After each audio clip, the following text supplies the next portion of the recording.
So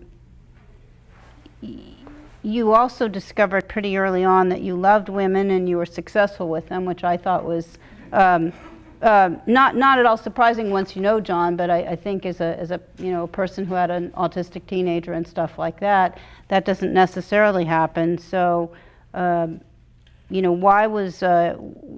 why were you good at that? And well, I wasn't good at that until college, but I say that facetiously, but I also say that because it's important.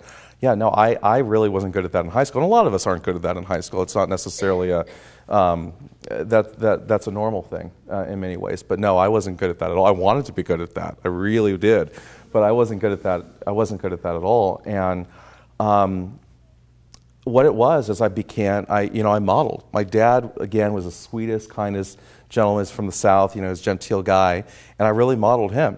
And there's nothing more that I learned. There's nothing more that women like than someone who's nice and a gentleman and so forth. And I did that not because I wanted to meet women and so forth, but it did work, and that's how it started.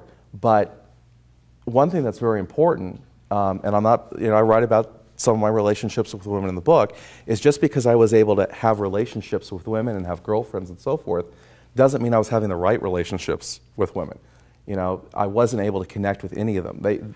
I wasn't able to connect in a way that was positive for me and ultimately for them, in a way that I think other people who may have had a lot less success with women, quote unquote, could have, because I didn't understand that. And I was still lonely because of it, and I was still feeling that there was something was lacking. And because it was so easy for me to develop those relationships, I thought it was, I wasn't meeting the right person. It's them, it's not me. Until I really realized several years ago, hey, it's me. It's one thing to be able to develop a relationship and start a friendship and a romantic relationship with someone, but it's another thing to really be able to connect. And one of the things that does date back to when I had more issues than I do now is, number one, I never wanted to feel vulnerable. I never wanted to rely on anyone else. I wanted to rely on myself. I was safe in my own world. And number two,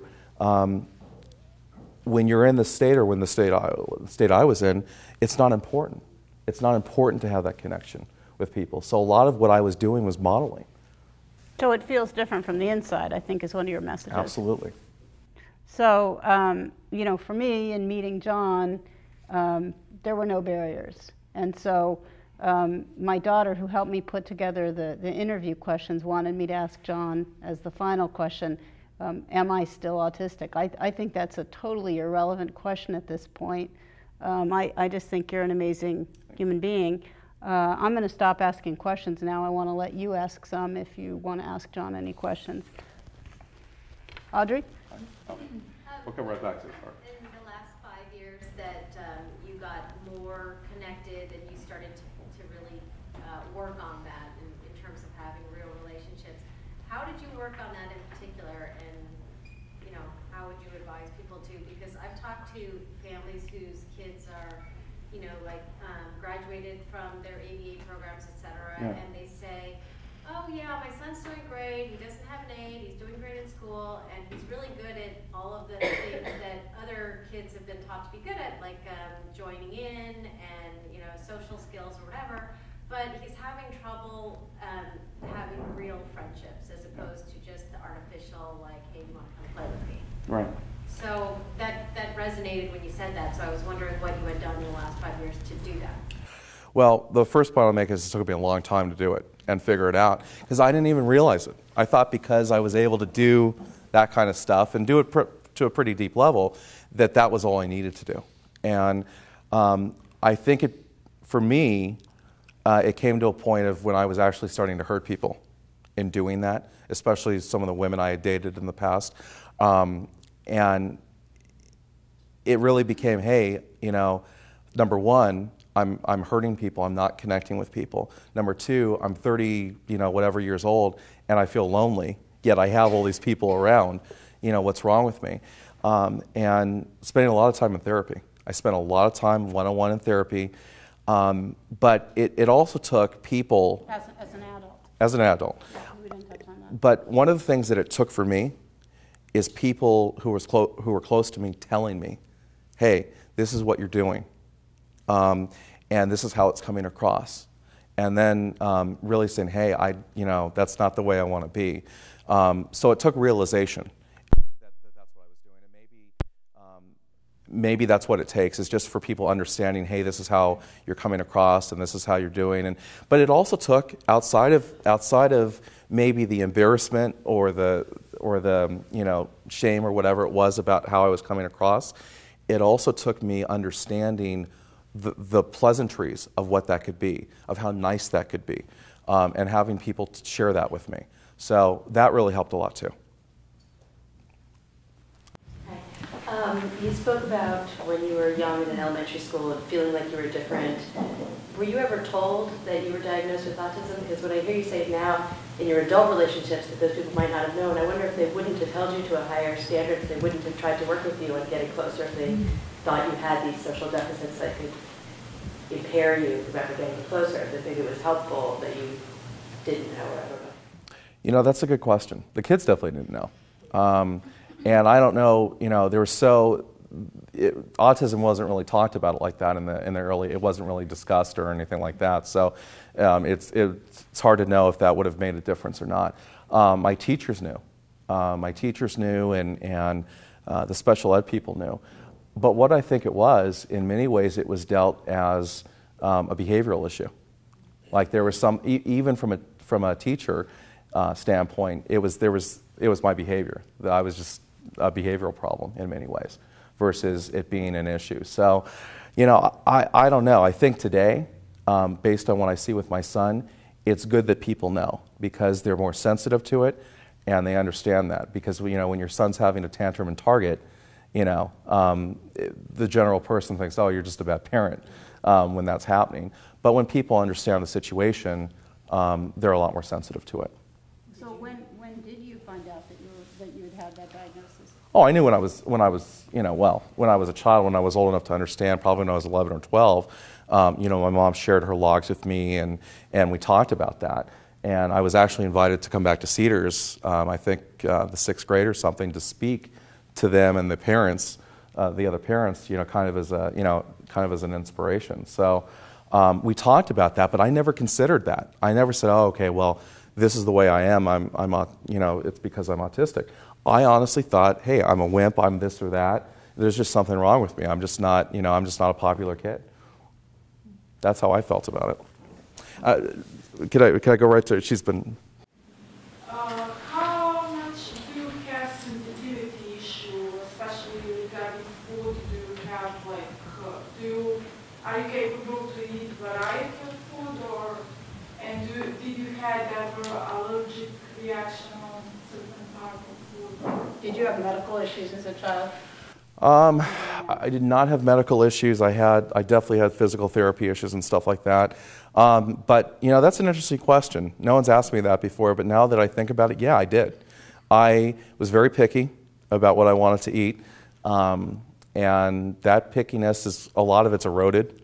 I like sushi now. I like Mexican food. These were things I wouldn't even touch, back then. But yeah, there was. Well, as I think about it. What about stomach issue? No, I always had a healthy appetite, good or bad.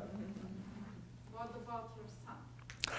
Our son does have a medical issue. He has a metabolic disorder, and we actually have he has a tube, feeding tube, which we feed him in at night when he's sleeping, which has made such a big difference. And I thank my wife. I didn't want to do it at first, and there's nothing better than a mother's intuition.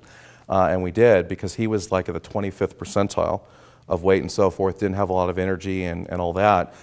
So we got him this feeding tube, and he's gained about 20 pounds.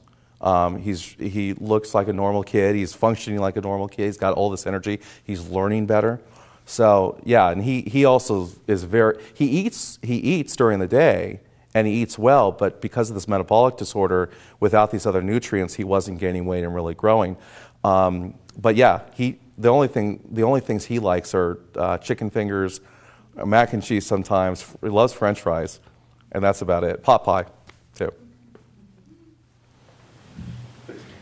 So, okay, at the time you were a child, as far as I know, there wasn't really the spectrum of high-functioning autism, right? It was just if you were autistic, you were low-functioning autistic. Correct. So as you got to be an older child, it seems like you were definitely high-functioning. But did the diagnosis of autism still stick with you at that time, with the thinking at that time? No. I mean, I think it kind of just, eventually it just kind of went away, so to speak, in that, by junior high school and high school, I mean, I was out of special education or that system by the 8th grade, and it was pretty much just gone. There were things there were issues with me, but they weren't looked at as being a part of that. And in the 80s and 90s and early 90s, there just wasn't that awareness. Bless you. There just wasn't that awareness, and I wasn't told. I wouldn't tell any. I mean, I had enough problems with people calling me this and that. I wasn't going to say that. Hey, I was that too. I'm not interested in your language, because, I mean, you speak better than I do. And you were mentioning, so at 2.5, 3, I think is when you started talking. Yeah. I mean, at what point did you catch up or exceed, your age? Well, if my mom was here today, she would tell me I haven't shut up since I started talking when I was 3. It did, but I had some speech issues probably until the 3rd or 4th grade. I wasn't able to pronounce my TH sounds. I wasn't able to. Eye contact was a persistent issue, even though it got better and better. I mean, people even in my adult life until maybe 5 or 6 years ago commented to me that I made eye contact, but it wasn't consistent. So it was probably until about the 4th or 5th grade when I started to speak relatively compared to to mainstream kids. You said that in the 3rd grade you were reading at the 12th grade level. Was that comprehension? Comprehension. Yeah. Comprehension. Yeah. I don't think I didn't sound like a. I'm interested in the therapy that you received as an adult. Was it psychoanalytic therapy? And if so, did you have a psychologist who actually understood autism as well as the dynamics that needed to go into psychotherapy for you? I have a second part to the question, but Sure. Well, and I'm going to tell you too that she is a psychologist and she's an assessor who tests children with autism. Oh, great. So Okay. she would have particular interest in what you have to say about it. I had a